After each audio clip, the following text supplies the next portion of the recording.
Ok, pas tous, bien-aimés frères et sœurs. Et moi, je peux aujourd'hui affirmer, dire, sans, sans ambiguïté, que les 60 morts parmi la jeunesse sénégalaise, c'est l'œuvre d'Ousmane Sonko et de Bassirou Diomaye Faye. Je reprends. Bassirou Diomaye Faye et Ousmane Sonko sont responsables de la mort de 60 jeunes Sénégalais qui sont morts pour la démocratie sénégalaise, pour que Ousmane Sonko et Bassirou Diomaye Faye puissent être au pouvoir.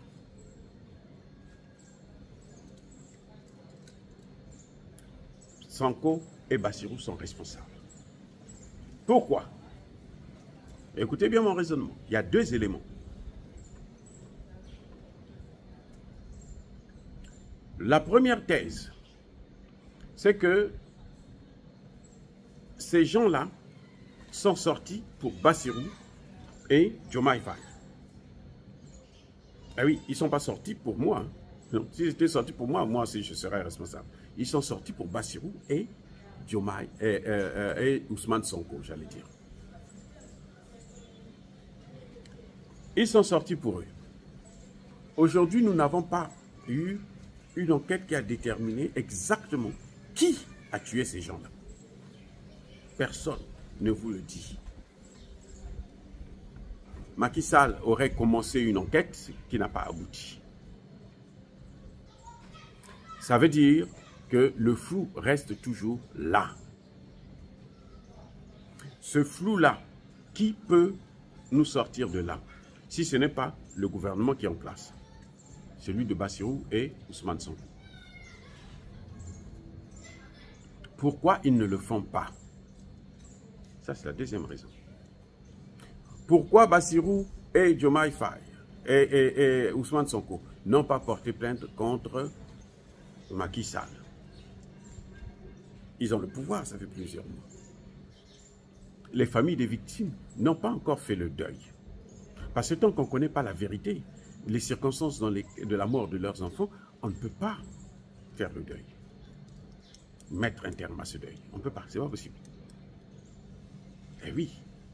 Donc Ousmane Sonko, ils ont eu assez de temps. Ce serait la priorité, puisque c'est ce qui les a amenés au pouvoir. C'est la mort, le sang de ces Sénégalais qui les a amenés au pouvoir. Ce n'est pas le sang de Bassirou. Ce n'est pas le sang d'Ousmane Sonko. C'est le sang de ces 60 jeunes Sénégalais qui sont morts pour la démocratie au Sénégal qui les a amenés au pouvoir. Plus ils mouraient, plus on détestait, on haïssait Macky Sall. Mais quand ils arrivent, eh ben, eux, ils sont les premiers à protéger Macky Sall.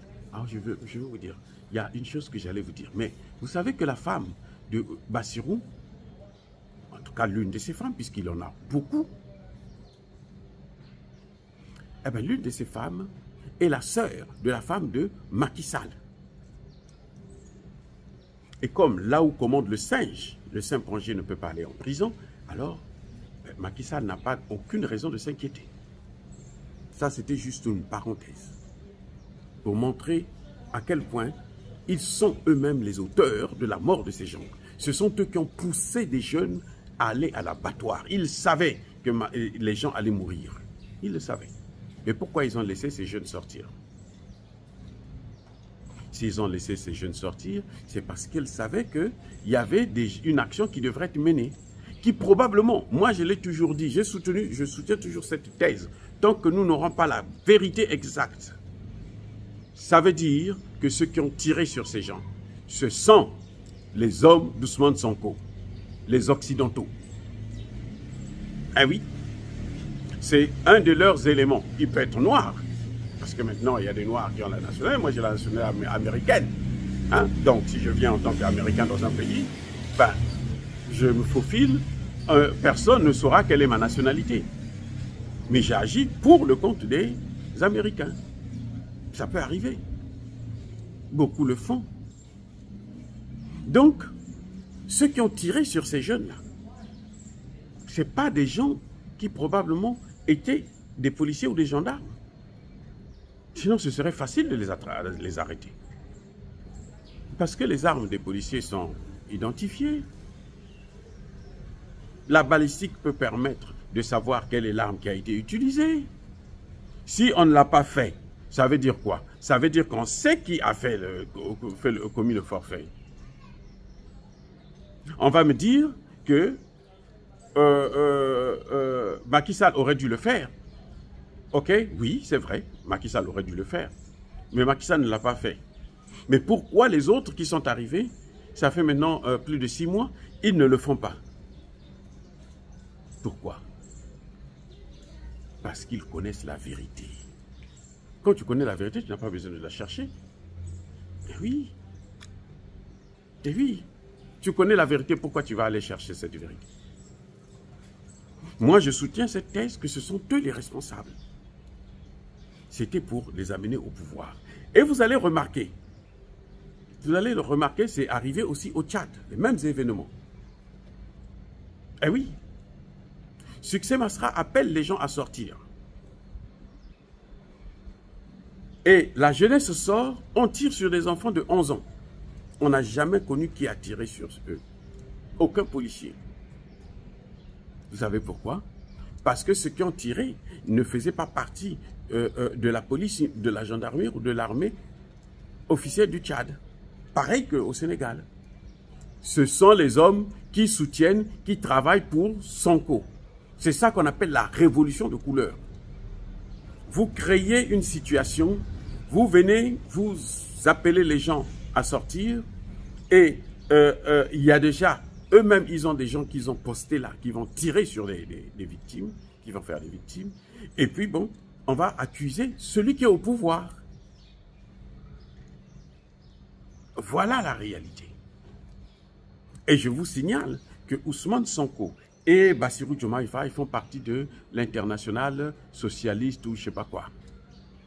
Hein, des trucs des Américains. C'est pour ça que vous voyez qu'ils se ressemblent. Et la même démarche a été la même pour Sonko et pour Succès Masra. Les deux sont passés premiers ministres après avoir sacrifié des pauvres gens. C'est triste à le dire, c'est triste à penser, mais moi je crois que c'est un sujet à débattre. Tant que Bassirou et Sonko ne vont pas nous sortir, nous amener les auteurs de ces crimes, ils sont eux-mêmes auteurs de ces crimes. Parce que c'est une manigance occidentale. Et l'Occident a travaillé pour eux. L'Occident est là pour travailler. Ousmane Sonko l'a rappelé qu'il appartient à l'international socialiste. Là, à Bamako, il l'a rappelé encore. Alors, vous voulez en faire un panafricaniste alors qu'il ne l'est pas, alors qu'il ne revendique même pas ce statut. Vous voulez en faire un souverainiste alors qu'il ne le fait, il le dit à demi-mot, mais il ne pratique pas. Regardez ce qui est en train de se passer. Un souverainiste, ce n'est pas celui qui garde l'armée française. Ce n'est pas celui qui fait venir l'armée européenne. Ce n'est pas celui qui entretient le franc CFA. Il n'a rien dit. À Bamako, il n'a rien dit du franc CFA. Hein. Nous attendons justement les mots, les faits. Ça montre que ce sont eux. Parce que le franc CFA, là, c'est l'ennemi de l'Occident. J'allais dire, pardon, le franc CFA, c'est plutôt la monnaie occidentale. Et que quiconque s'attaque au franc CFA est l'ennemi de l'Occident.